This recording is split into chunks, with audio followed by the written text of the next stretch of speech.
Hezbollah chief Hasan Nasrallah को Israel ने भले ही हमले में मार दिया हो, लेकिन हिजबुल्लाह पीछे हटता नहीं दिख रहा।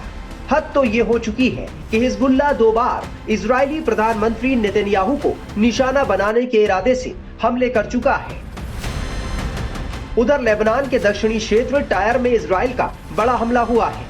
इजरायली एयर स्ट्राइक में 11 लोग मारे गए और करीब 50 लोग घायल हुए हैं।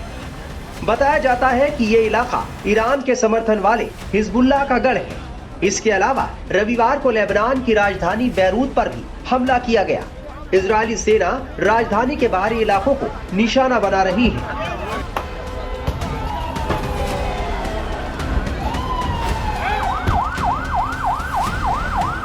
जानकारों का कहना है कि इजराइल की ओर से लगातार भीषण हमलों का मकसद लेबनानी सरकार और हिजबुल्लाह पर दबाव डालना है, ताकि वो इजरायली और अमेरिका की ओर से प्रस्तावित संघर्ष विराम की शर्तों को मान ले। बैरूत में पिछले कुछ हफ्तों में हुआ ये पहला हमला था। रविवार को हुए हमले में हिजबुल्लाह के मीडिया कार्यालय के प्रमुख मोहम्मद अफीक की मौत हो गई।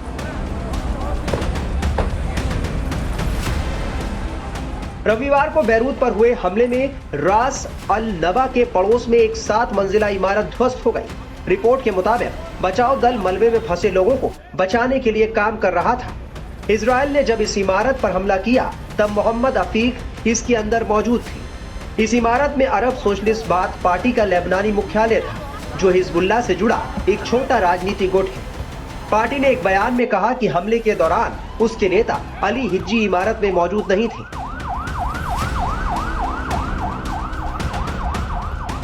उत्तरी गाजा के बेत लाहिया में रविवार तड़के हुए इजरायली हमले में कम से कम 30 लोग मारे गए। बताया जा रहा है कि इजरायल की ओर से हुए इस हमले में दर्जनों लोग घायल हुए हैं और कई लोग अब भी मलबे के नीचे दबे हैं। इससे पहले इजरायली सेना ने एक बयान में कहा है कि उसने बेत लाहिया में आतंकी ठिकानों पर कई हमले किए।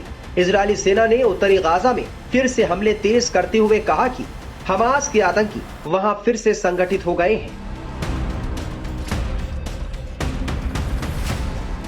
इससे पहले इजरायली प्रधानमंत्री बेंजामिन नेतन्याहू के सिजेरिया स्थित घर पर एक बार फिर से हमला हुआ। टाइम्स ऑफ इजराइल के मुताबिक प्रधानमंत्री के घर की तरफ 2 आग के गोले दागे गए, जो घर के आंगन में गिरे। इजरायली पुलिस ने इसकी पुष्टि की है। हमला कहां से हुआ और किसने किया, फिलहाल इसकी जानकारी नहीं है।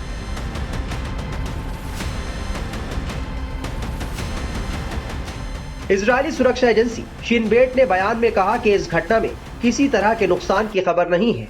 सिक्योरिटी एजेंसी ने यह भी कहा कि हमले के वक्त नेतन्याहू और उनका परिवार घर पर नहीं था। उन्होंने इस घटना की जांच शुरू कर दी है। इससे पहले भी 19 अक्टूबर को नेतन्याहू के घर पर हिजबुल्लाह ने हमला किया था।